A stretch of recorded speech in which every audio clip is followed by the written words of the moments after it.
It's like we need to have an open hand and a closed hand view of ministry. One that says, okay, what I've been given, I'm going to take responsibility for. I'm going to do something with this. I'm going to make good on it. I'm going to do the best. I'm not going to bury it. I'm going to hold it, and I'm going to invest it, and I'm going to do the right things. And on the other hand, I'm going to keep an open hand, because at the end of the day, what I understand is that what I've received is not mine to hold forever.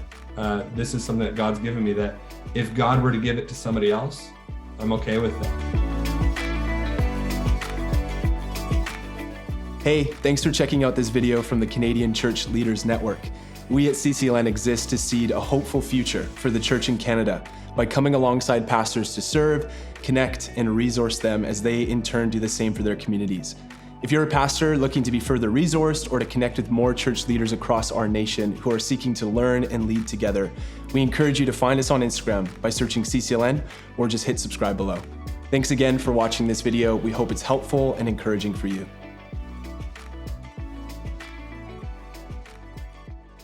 Well, Brandon, it is a real joy to hang out. You and I do this a lot. Like, we have these kind of conversations, and this time we're hitting record.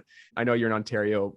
Tell us a little bit about your world. You got 3 kiddos, you're married, you're leading a church with your wife, and just give us a bit of a window into your life and stuff that's going on in your world these days.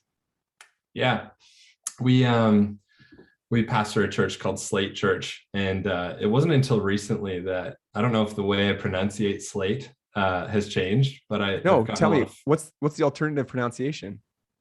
Well, a lot of people have assumed that I've been saying, like, we're called Slay Church, like we're trying to be super hip or something. Slay Church? Yeah, can you imagine? And so I had to clarify a lot recently. Slate. Yes. And there's nothing like, we're not trying to be relevant with that. It was literally like you could get all the URLs and it sounded like a rock. Yeah, you know? yeah. I like that. So yeah, we pastor a church called Slate Church in Waterloo, Ontario, my wife and I, and we have 3 kids. So Kensington, Theo, and Claire, and we have one on the way. And come on. And so we had our first grouping of kids, like super like close together. Mm-hmm. And yeah, it's great. And then number 4. Yeah, so we had 3 in 3 years. So our oldest wasn't 3, and we had 3 kids. So 3 kids in diapers at the same time, and none of them are twins or anything. So we just like had them really quick. And 3 years later, after our third, we found out we had a 4th, and so we're just gearing up for that right now. Like, it's the biggest thing on our minds. So good, so good. Yeah. Tell me how you found yourself in ministry. Yeah. So I didn't think I was going to go into ministry like kind of consciously until I was about 15 years old. I came in contact with an incredible youth pastor. His name was Jeremy Albrecht.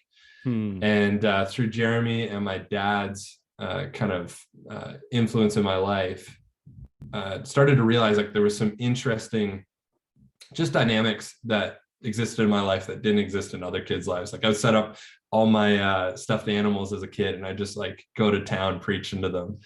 It's so good. Yes, I didn't realize that's not a normal like kind of growing up experience, or quizzing the pastor on his sermon afterwards at 7 years old, like, hey, what did you mean by this?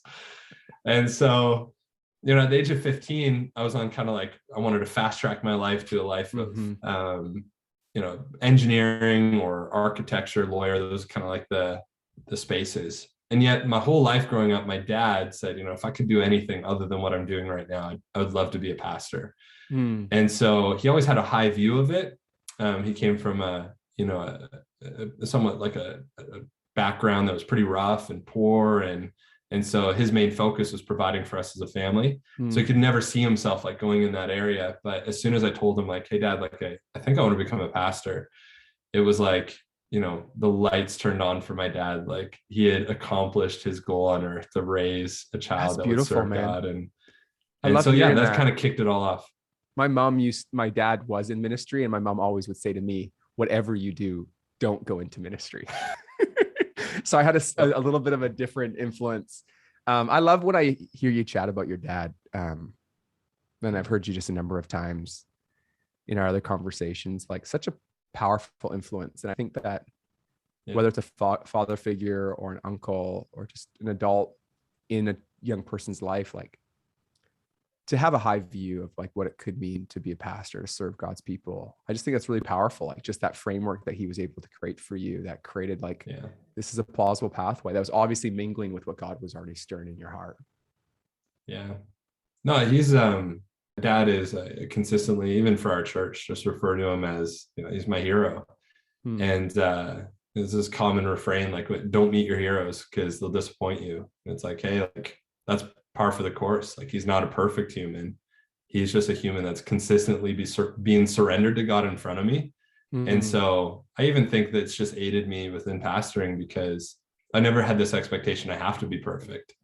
I'm not afraid of falling because I've seen a father that's been able to get back up. Every time he's fallen, he's gotten back up. So it's pretty great. That's beautiful. I've been thinking about different words we use to make sense of the pastoral vocation. Like some of the scriptural ones are like shepherd. Yeah. There's priestly. And then there's this father thing. And obviously within the Catholic tradition, like, and probably other traditions as well, this idea of like calling them father, But I think about that as like, as part of, I make up my imagination and understand what does it mean at the core of this calling to be a pastor, like shepherd, priest. But father is one that I keep coming back to. And obviously there's limits of every metaphor. It's a metaphor, not a reality. But that idea of being like the self-sacrificing, going before, not perfect in their life. Just love that picture. Yeah. Yeah. And I think it's one that, I'm turning to you so I can just see you. Somehow it's been like, you've been off-centered. And I'm like, I'm gonna be like, everybody's gonna be like, well, who's he looking at? But now it's just me and you, Jay. This is great. Come on. Yeah, we just did a series at our church called Child Again. And like how one of the most important ways that we can see ourselves, our identity before God is as a child. And I think like the imagery of father, whether it be in leadership or even just the way that we relate to God as father is like so significant. And unfortunately, there's like just a lot of baggage attached to that in our world today. Like that's not an easy term for a lot of people. And so I don't think most people would even recognize it, but I'm sure you find this as well. Like you just find yourselves in a lot of situations as a pastor where you're like, oh, wow, like there is some level of like looking to some idea of a father figure happening right now and being able to determine, what part of that is healthy and what part of that is like, needs some barriers still, but. Tell me, so you're 15, you're starting to wrestle with this call. You're kind of, expressing this to people in your life. What are the plot points following that led you to actually serving in a local church and then eventually planting a church? Yeah, well, I had a great youth pastor, right? And the amount of stories that I'm aware of that's the case. Like shout out to youth pastors that are serving faithfully and not just using it as a stepping stone, but like fully investing in that. And so, I had a bit of an image of like, okay, what makes a good pastor, a good youth pastor, somebody who's involved, somebody who's willing to come alongside, somebody who's willing to say the hard things when you need to hear it in a good way. And an example of humility in leadership. And so, I had an image and then I needed to figure out, what is the pathway to get there? And so I started dating my now wife at that time. So I was 16 years old, met my wife, and we were long distance. And we were long distance for a little while. And we had decided like, hey, we think that this is going in the direction of marriage. So we chose to go to university together. She was going to do psychotherapy. I was going to do religion and theology. And we're going to come out and we're going to pastor a church together. Cool. And it was just like a really cool experience because here we are sitting in religion theology classes together in a university that we had not I never heard of it until we're like, let's just find one where we can do both of these things together. Where did you study again? Redeemer University. Oh yeah, one of the things I love about your story is you have like this like kind of Pentecostal roots, and then you were in a Reformed context for undergrad. And I think what it's done, among other influences in your life, is you've got this like, I just really love the way you've drawn some of the best from different streams, and it's formed your leadership and your theology. And I just love that about you, man. Oh, like this Pentecostal kid going to this like very Reformed university. And the first time I heard about predestination, like I swear I nearly lost my faith. I was like, what does this mean? And so, yeah, the process of like wrestling with that, and like before I even knew what the word deconstruction meant, I'm like, yeah, I know what that means. Like, I know what it looks like to do that in your life and to do it well and in a healthy way. Mm-hmm. And so, yeah, I think it just forced me to be like, okay, what are the core tenets of the faith? Like, Jesus really seems to care about unity. So like, what does that mean in this context? So yeah, it was actually quite a beautiful experience. But I'm sitting there with my wife, and we're learning all this together. And of course, she grew up in some Pentecostal background as well. And it kind of released us, like coming out of university, to be like, okay, God, like we're not shooting for anything. Like we're not, like there's no game plan here. You got to lead us. And that's when Emma's aunt and uncle kind of tapped us on the shoulder and said, hey, like we've been leading this student ministry for a very long time. Would you be interested in taking over leadership for it? So that's kind of how we ended up in Waterloo. It was like 8 years ago. Wow. And tell me about kind of the demographics of Waterloo, because one thing I love about Slate Church is you've got a real heart to serve Waterloo and the surrounding towns that are smaller. You've got a site in Elmira. You've got sort of these kind of budding, you can talk more about your model, but you're seeding sort of potential for sites in places like Coburg and Cambridge. And just talk a little bit about the demographic of Waterloo and the surrounding area, and then your heart for that space. Yeah, it's Waterloo is a really interesting place. It has like a real history in kind of that industrial era, making shoes and furniture and that sort of thing. And it's had to reinvent itself a few times. And the most recent reinvention has to do with technology. So Waterloo would be considered the Silicon Valley of Canada, because a lot of the tech firms in Silicon Valley will have their Canadian headquarters in Waterloo. And so, you have one especially world-class university when it comes to computer engineering and engineering through Waterloo University. We also have a phenomenal business program out of Wilfrid Laurier University, and it attracts a lot of companies because there's a lot of talent in the region. And so you have, Google's Canadian headquarters are in Waterloo. Shopify, while their main headquarters are in Ottawa in Ontario, their other main headquarters are in Waterloo. So you have this really interesting dynamic, because you have all of this like cutting edge technology taking place, and just like innovation and dreamers, and it attracts a lot of entrepreneurs.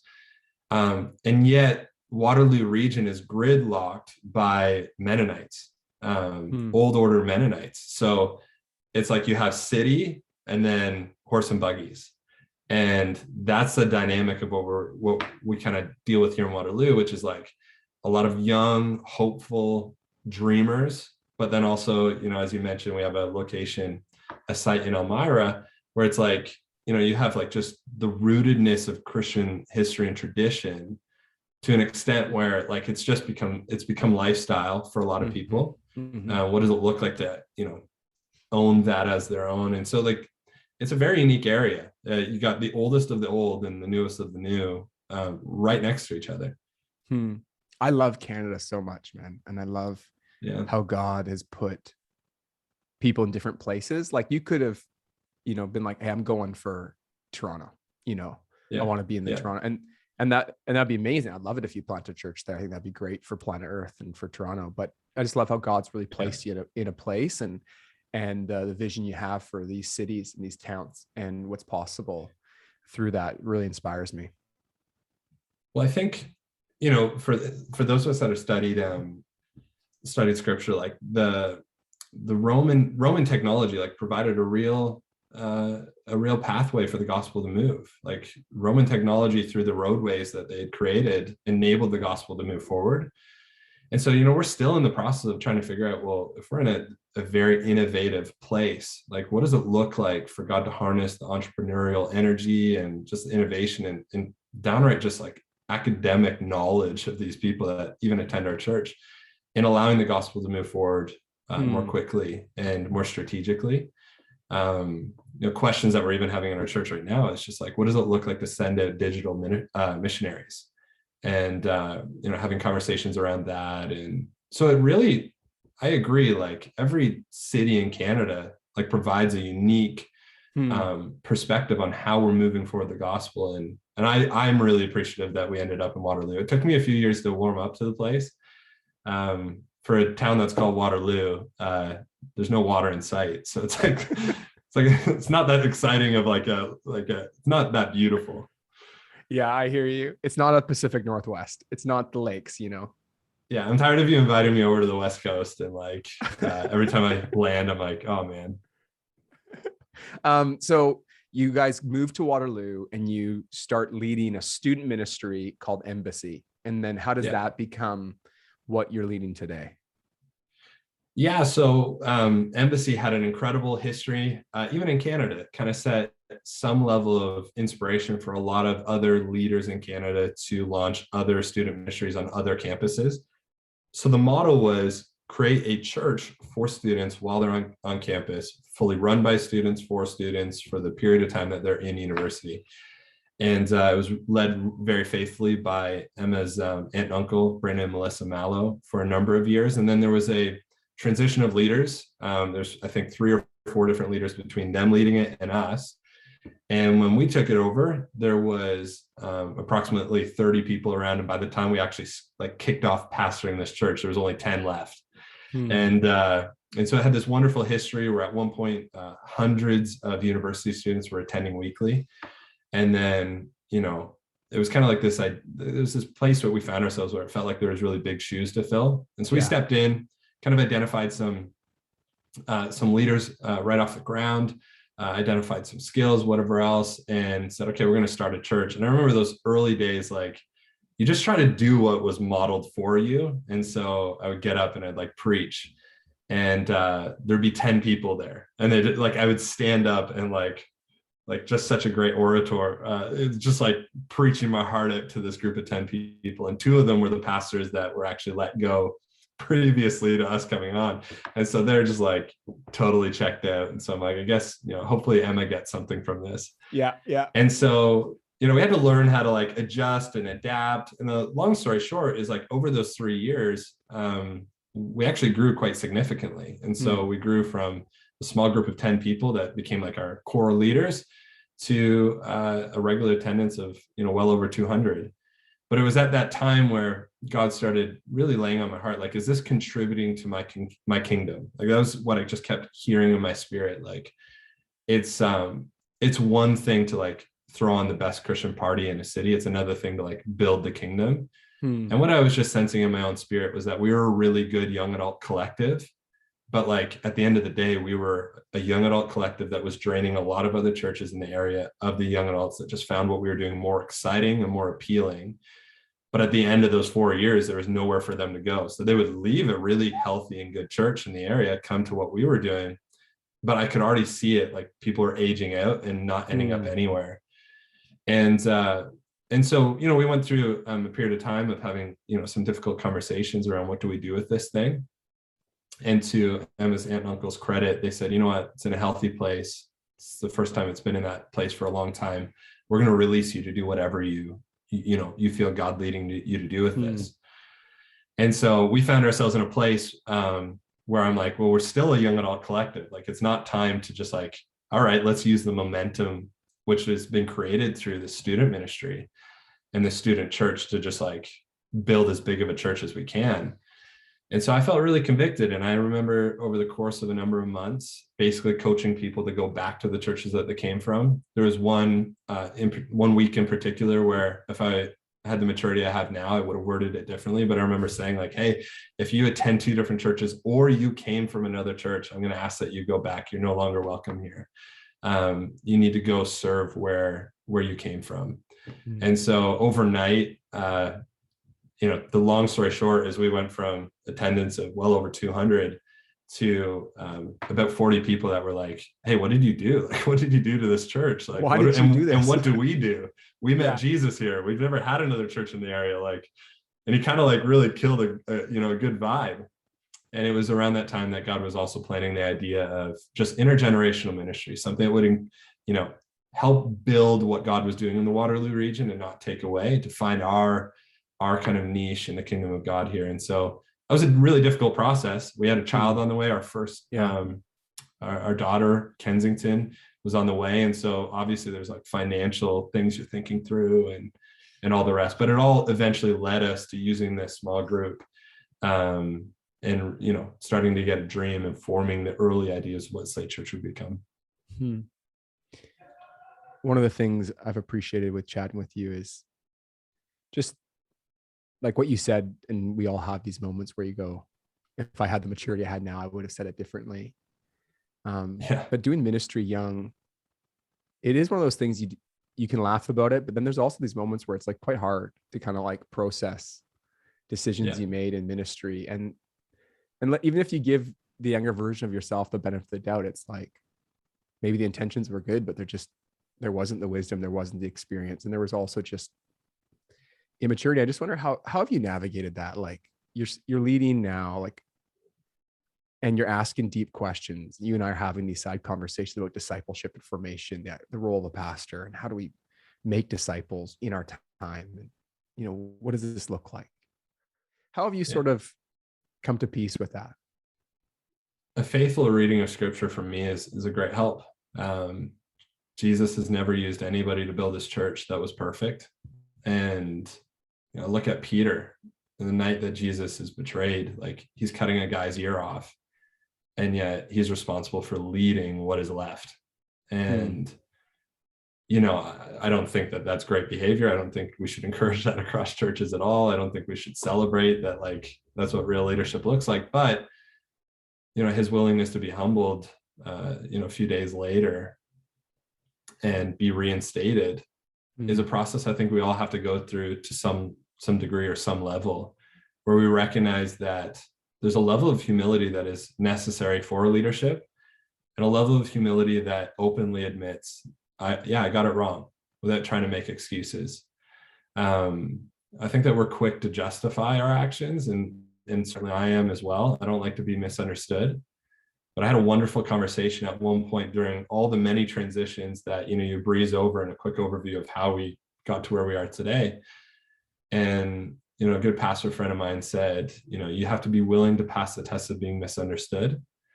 And, you know, I think that comment in the hand of a narcissist would be actually quite a destructive way to live, you know, until people can see the real me. It's like, but you know, alongside being willing to be misunderstood, alongside doing your best to maintain a certain level of humility, outside voices were so important to be able to kind of, you know, say what was true and what was not true. You know, this is the way I feel about myself. Well, yeah, you have a tendency to drive people too hard. Okay, well, that's something I really need to watch. But this part that they're saying is not true. You know, you're actually a good listener. You reflect deeply. Not everything you do is on you. These are conversations with mentors that, while I'm going through this process of recognizing God doesn't use perfect people, I'm not perfect, remaining humble, being willing to pass the test of being misunderstood. There's still enough good people in my life, my dad being one of them, who's willing to say, you know, whatever needs to be said to me, you know, kind of doing those gut checks with me. So it's not just me processing what's going on. And then also being willing to go through that process with the people that you're leading. Checking with them. Hey, what about this is true and what's not? What would be the greatest things I do need to work on? And so yeah, you know, I recognize even just the time that we find ourselves in as a church in Canada, like it can be really tempting to look towards the South and see certain styles of ministry, and maybe even just like certain styles of leadership that seem to be celebrated. And to be tempted to be like, hey, maybe that's a viable option here in Canada. And I just don't think it is. Like, I think that we live in a society and in a, you know, this idea of tall poppy syndrome, that like, if you get too far ahead of yourself, too big of an ego, they'll find a way to squash it. I think the only way to do ministry in the context we find ourselves, which is like biblical anyway, so it's encouraging, is to have a sense of humility in all of the actions we take. Being able to have some level of separation between what we do and who we are. You know, not everything we do is core to who we are. So yeah, I hear you, man. I think one of the things that I'm reminded of, and I can't remember if it was on this podcast, but Mark Sayers like continues to sort of like speak words into the life of the Canadian church. And the thing that he keeps wanting, among other things, Canadian pastors to hear is that there's a role that Canada can play in the global church conversation, because it's the kind of crucible, or like the effect of sort of the world in which Canada is like, it's created a humility, but also a courage. So he's always saying like, it's a humble courage, like courageous, bold, like good things are ahead. It count the cost, go after it, believe for good things ahead, but also like it's rooted in this humility that's like, I'm not the main character. It's not about building my platform. And I think about that a lot, about what that looks like to kind of walk in that tension of that humble courage, to believe boldly, to lead courageously. You and I chat a lot about how like this season demands courageous leadership, not being afraid of being misunderstood, making a call when things are foggy. And at the same time, having the humility that says like, I'm imperfect, I'm broken. This isn't just about me. And wonder, do you have any reflections on that idea of that humble courage? Yeah, I mean, it's a beautiful way to describe what Jesus did. Exhibiting that around every turn. I think that one thing that's been helpful for me to process is that we have to take in tandem the words of Jesus along with the way of Jesus. And I think, we all have a tendency to gravitate towards one side of Jesus, and of course there's more dynamics to who he was, but some of us love the words of Jesus. We need to remain faithful to the words of Jesus. And in doing so, we exhibit that in a way that does not line up with the way he exhibited those words. And so it becomes very demeaning. It becomes a very much an us and them mentality. Like somehow, we've got to somehow fight this world that we live in.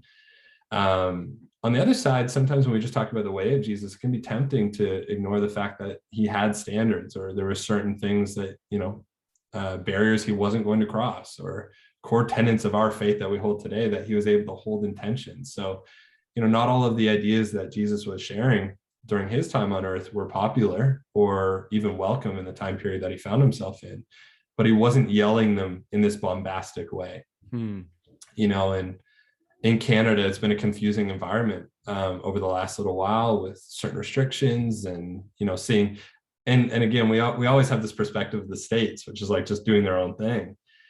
But I think the temptation could be to like just be so outspoken and forget that Jesus walked through worse things with deep humility. Not we don't have words of condemnation to the society that he lived in, but words of that were sometimes convicting, and he did it in a very humble and peaceful way. So it's been really helpful for me to be mindful that when I'm sharing the words of Jesus, am I sharing them in the way that Jesus was sharing them? Because like they have to be in tandem. You have to have a standard. You have to be willing to make a tough call. But even in the ways that Jesus made a tough call, high relationship, lots of understanding for others' context, a greater picture in mind, constantly bringing people back to what matters. He wasn't just doing it to put on a show, and that can be really tempting at times, I think. There's a moment for you in the last little while where you and Emma were like willing to kind of let go of the church, where you wondered, hey, are we supposed to keep leading this? I just wonder if you would share a bit about that season and just even that experience of letting go of something, and how that's changed the way in which you lead now.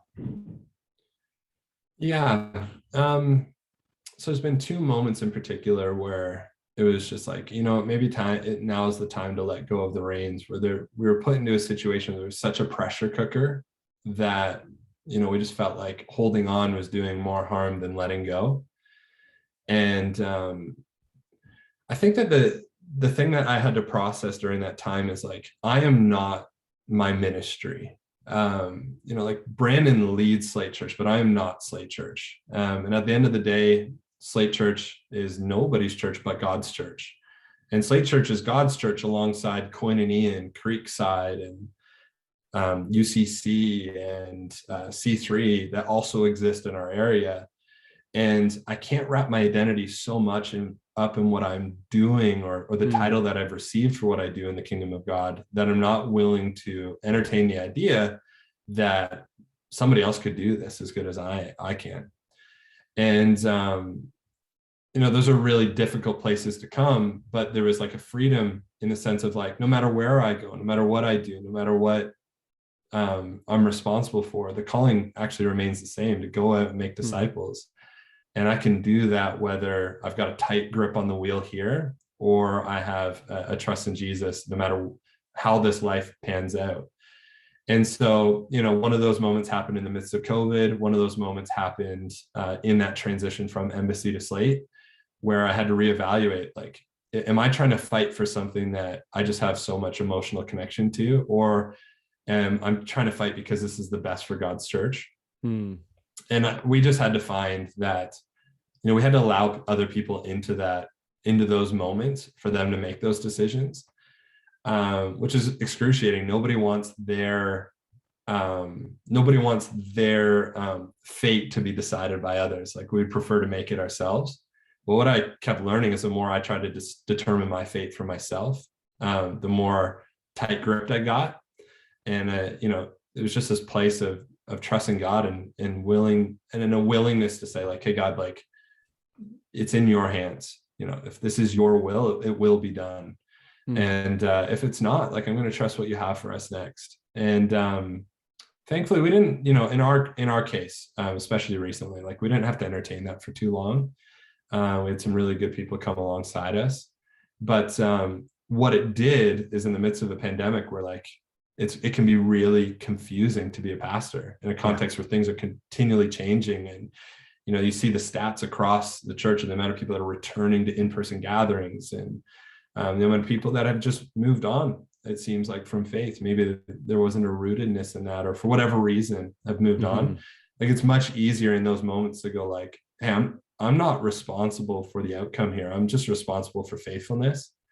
And that's been deeply encouraging to me to realize, like, there is not, like, when we come up to our annual goals, there's, at one point it was like, this is how many people we want to see. And now it's like, no, like, what are the things we want to be faithful with? And then out of that, God will bring the amount that needs to come.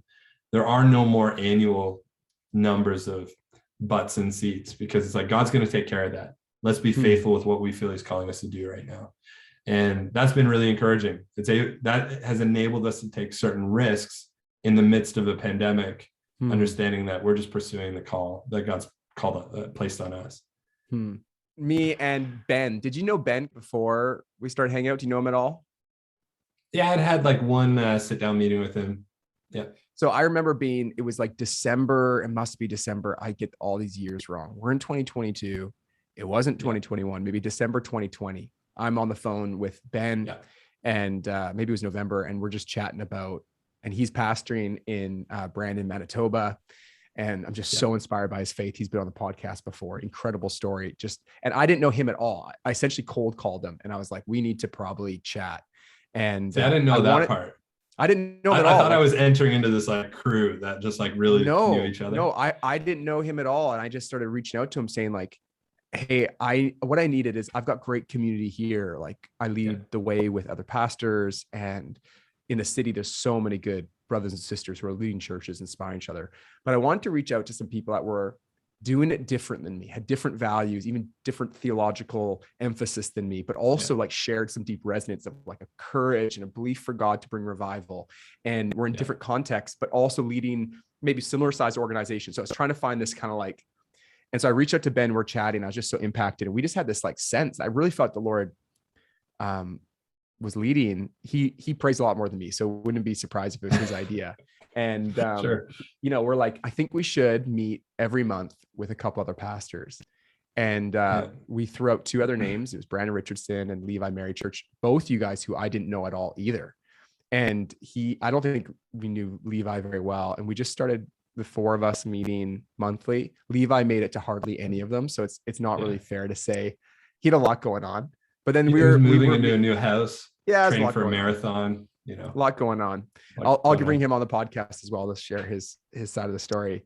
Anyways, we started meeting every month, and it was really powerful for me. And I don't know what it was, man. It was just, and I don't think there's much leadership involved. We just shared stories, what we're going through, prayed together.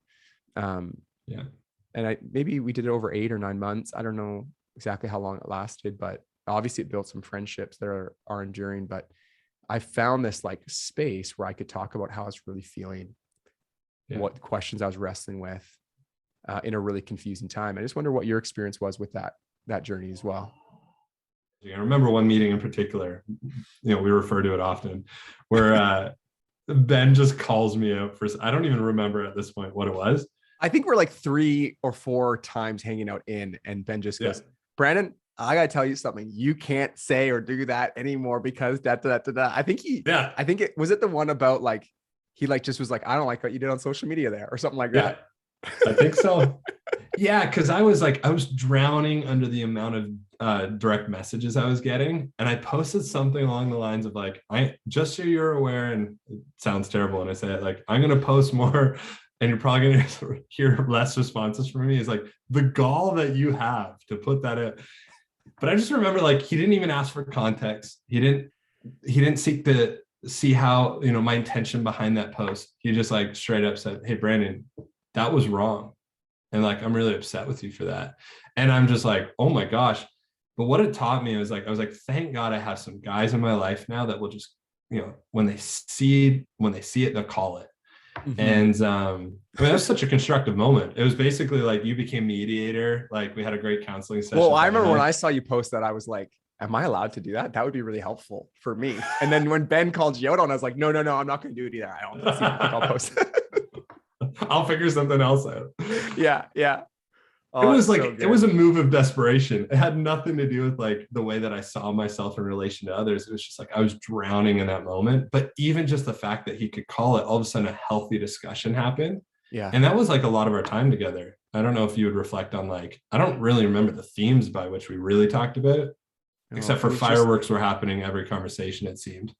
Yeah. I think it would be like, it was about, I think the reason why I wanted to bring it up was really just to share with the people who are listening, like you can call 3 other pastors and ask to hang out, and you don't need a template or a guide essentially. And if you want one, we essentially took time for the first ones to hear a bit of each other's stories. Yeah. And then it was really just like, what are you thinking about? What are you processing? And in this case, trust was built quickly. I think that was God's grace and people's willingness to be vulnerable. And it was also the nature of the season. It was kind of like Lifeline season. It was like, what is going on? Do we have anyone in our church? Like, and you hadn't launched at the time, right? I don't think so. You guys were still getting ready to launch.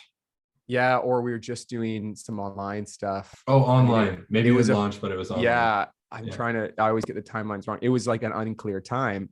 And, but it was just so special. And then I think what Ben brought to the table that was unique was a sense of being led by the Spirit, and just, people listening might be like, oh, it sounds really offensive what he did. But the thing is, it was so clear that he's for you. And so clear. Like there's one time where I was probably talking low about myself, and he's like, hey, I gotta interrupt you right now. Like, that's just a lie. That's just a lie. And then he just spoke truth over me. And it was just so powerful. I remember when there was a building that got vandalized, and I texted you guys, and you guys were like praying, and Ben was like, are you doing okay, Jay? Like, he just wanted to make sure I wasn't like in a really vulnerable state. I'm like, no, I'm okay. He's like, and then he just started like via text, like just proclaiming what was true, praying boldly, praying against the plans of the enemy. And again, like that group message, that time was so meaningful, the gift of friendship, but the gift of not doing it alone. And I think when I think about CCLN and what we're attempting to do is like, I don't think people need another leadership podcast. I think there's better ones out there. I think we can talk about leadership and talk about pastoral leadership. I think what we're trying to do is seed the idea of like a community that takes different forms across our country of being together. And ultimately this at its best, what we're doing right now is like a seed for something that could be reproduced locally. I know that our executive pastor and your executive pastor and a number of others, they meet monthly, don't they? And they chat about like life, but also like, hey, can you share that like spreadsheet you did? Or, whatever executive pastors do. There's spreadsheets, there's policy documents, there's liability. Whatever those guys do. But like this idea of like you don't need permission from anyone to invite 3 or 4 other people together and to share and to chat and to wrestle through some of those things. Yeah, absolutely. And honestly, I've been on the receiving end of CCLN. Just like, it's not only a desire you have, it's something that like the concept is working. And so, across the variety of things that CCLN provides, whether it's through podcasts or environments for pastors to meet one another, like I've been able to walk with you and kind of be like a bit of a guinea pig through some of those stages. Yeah. And now, like, I was unaware of the amount of like incredible humans leading across Canada. It can be so easy to get so narrow on just your corner of the world. And so what it's opened up is, just relationship and the need for it. Like we can't believe the lie that we're strong enough to do this alone, or to think that we have, we have it all together. What's exciting you, man, when you're looking ahead to the future, whether it's at Slate Church, or what's giving you hope and excitement right now? God's been reigniting, a passion and a heart for this nation. I think that there have been enough prophetic words spoken over Canada that I think for some of us as pastors, we need to just start believing that they were prophetic voices and not just grandiose statements.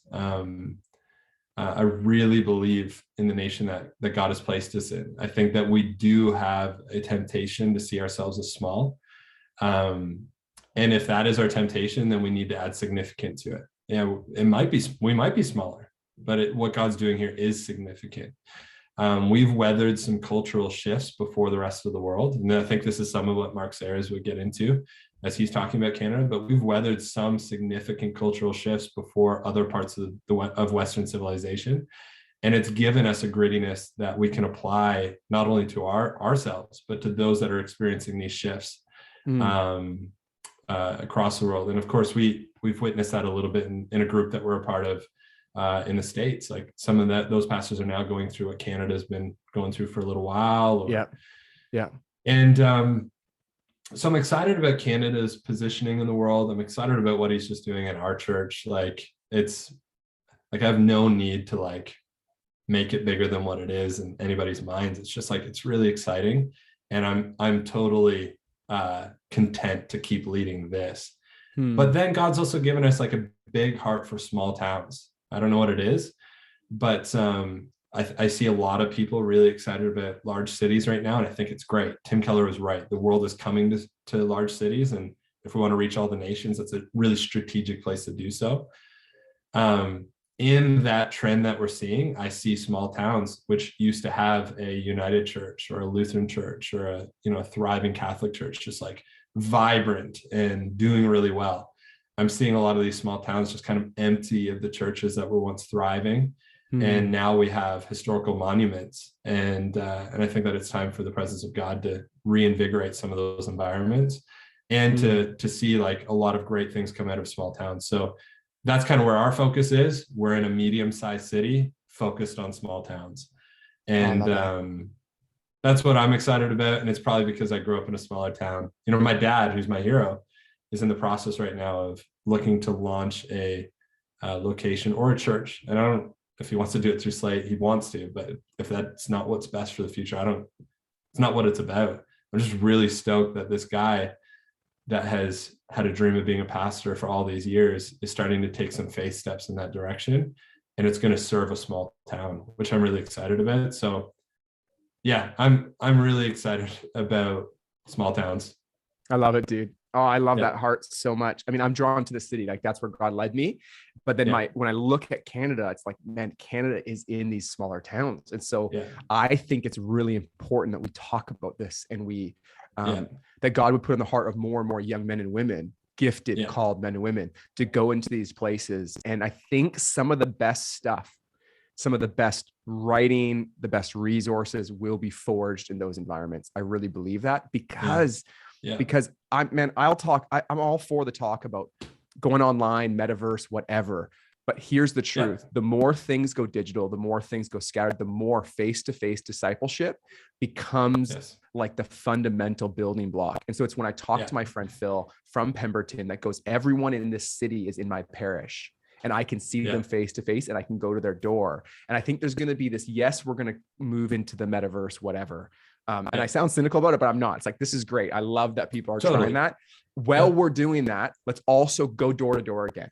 Like the pastor who chops wood, who brings soup, who chats with people. And we need to let those tensions, and that feels like a tension as I'm even saying it, like inform the pastoral vocation in a meaningful way. And so I think there will be a resurgence of some of the best stuff and the best voices coming out of these parish environments, these smaller towns where church can say, these 3,000 people, whether they're in my church or not, I've been called to be their pastor.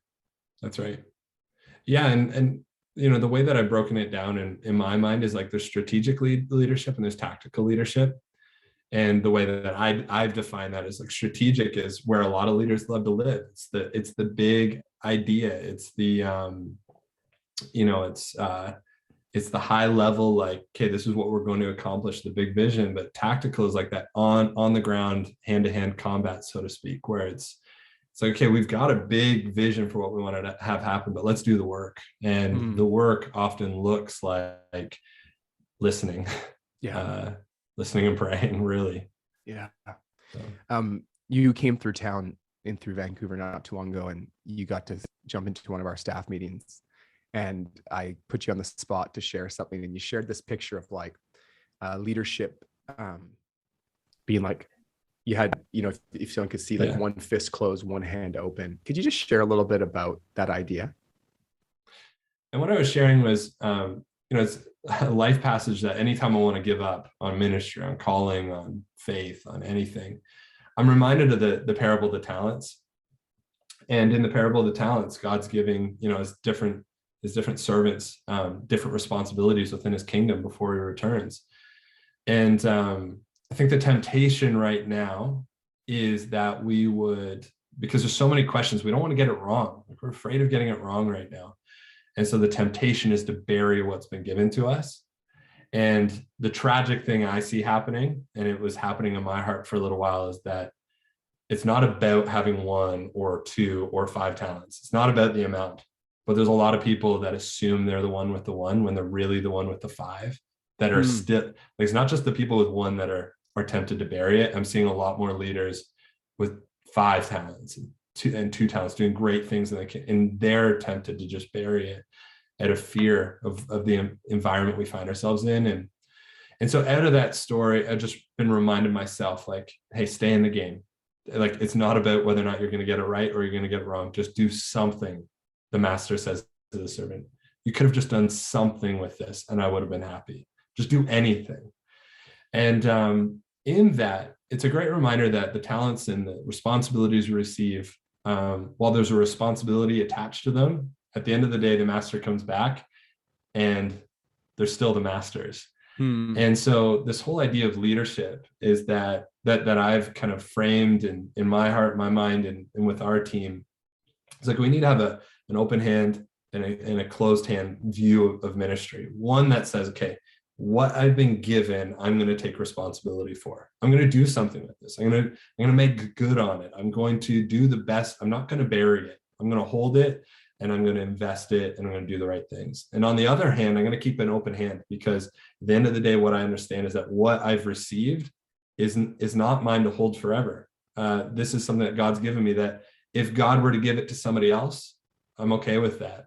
If God was to say, hey, it's more strategic, or, you know, if he wants to give me more, I'm ready. But in our leadership, you know, I think even in our church, you know, we're a really volunteer-led church. We have staff members, but their entire purpose is to equip the volunteers to do the work of the church. And in those environments, we want people to take ownership. We also want them to realize that they don't have to be burdened. You know, that you know, this is theirs till the day they die. Like, it's actually, we're just serving God and serving others in the process. And so often when we're running with whatever God's given us, we might be the one with 2 and looking to the other side, well, he has more or he has less. And we use that to reassure ourselves.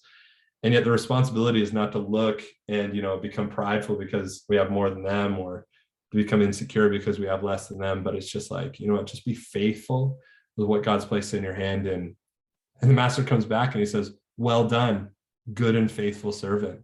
He's not looking for amounts. He's not looking for, it's just faithfulness. And so, that's been something that's been helpful for us to process through in our team and in our church. It was so helpful for us, and I just appreciate you a ton, man. Thanks for your time today. Thanks for hanging out and sharing your story. And it's been a real gift. Before you go, we want to let you know about a few things we do here at CCLN that might serve you as you lead yourself and others. We release bi-weekly interviews for you to listen to that feature conversations with incredible church leaders from across Canada and the world on our podcast called the Canadian Church Leaders Podcast. We also send out a newsletter to our network every month that contains helpful resources and content that we've curated for pastoral ministry in the Canadian context. If you're a senior pastor or you're on a trajectory towards senior leadership in the Canadian church, we run a 2-year program called the Church Leaders Incubator, created for young pastors to strengthen their character and ministry for long-term effective senior leadership. So if you want to tune into our podcast, sign up for our newsletter, or learn more about the incubator, just head to ccln.ca and you'll find everything you need. Lastly, if you or your church wants to partner with CCLN in our mission to lift up and serve pastors across Canada, we'd love you to consider making a one-time or regular financial donation. You can do that or find out more at ccln.ca/partner. Well, thanks again for checking this out. We love you all and we're cheering you on. Bye for now.